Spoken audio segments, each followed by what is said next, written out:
بسم الله الرحمن الرحيم نحمده ونصلي على رسوله الكريم أما بعد فأعوذ بالله من الشيطان الرجيم بسم الله الرحمن الرحيم أن أرسل معي بني إسرائيل. وقال النبي صلى الله عليه وسلم المؤمن من أمنه الناس أو كما قال عليه الصلاة والسلام. صدق الله العظيم وصدق رسوله النبي الكريم.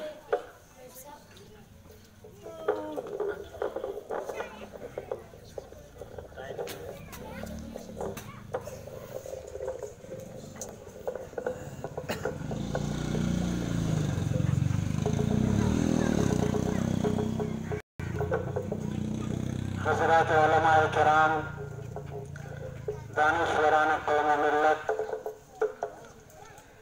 مکتب ظفیر الحسن مرحوم کے طلباء و طالبات، ہم اور آپ بہت ہی شاداں و فرحاں ہیں کہ آج ملک کے اندر 72ویں یوم جمہوریہ کے تقریب میں شامل ہوئے ہیں۔ مبارکباد کے مستحق ہیں ہمارے جناب حافظ عارف حسین صاحب اور ہمارے بھائی منہاج صاحب، ابرار صاحب،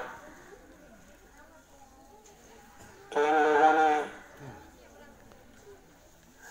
مکتب ظفیر الحسن کی طرف سے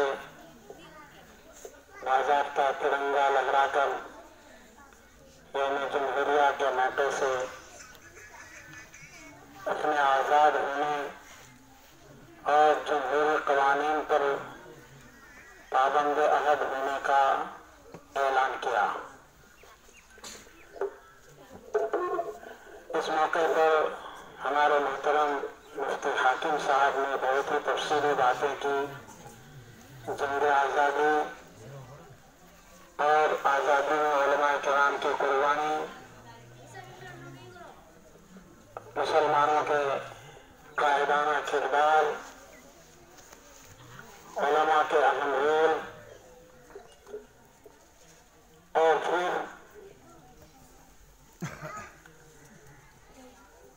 یوم جمہوریہ کے پس منظر کو بیان کیا۔ اس کے بعد مجمع کی صورتحال کو دیکھتے ہوئے اسلام کچھ باتیں بڑی اہم کہی ہیں۔ اب وقت میں مزید گنجائش نہیں ہے کہ آپ کے سامنے زیادہ دیر بات چیت کی جائے۔ موسم بھی زیادہ ہی ٹھنڈا ہوتا جا رہا ہے۔ مجھے تو آج جاڑا محسوس ہو رہا ہے۔ یقیناً آپ حضرات باہر بیٹھے ہوں گے، آپ کو زیادہ ہی تکلیف ہو رہی ہوگی۔ ایسے حضرات، آج سے تقریباً 72 سال پہلے، بلکہ اگر کہیں کہ 75 سال پہلے یہ ہندوستان آزاد ہوا تھا۔ کیا میں صحیح کہہ رہا ہوں؟ 1947 میں آزاد ہوا ہے اور آج 20 ہے، 73 سال۔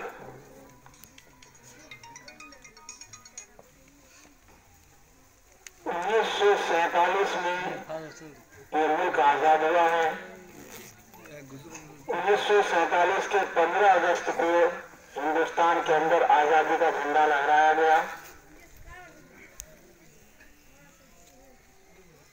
اور 29 اگست 1947 میں ایک کمیٹی تشکیل کی گئی۔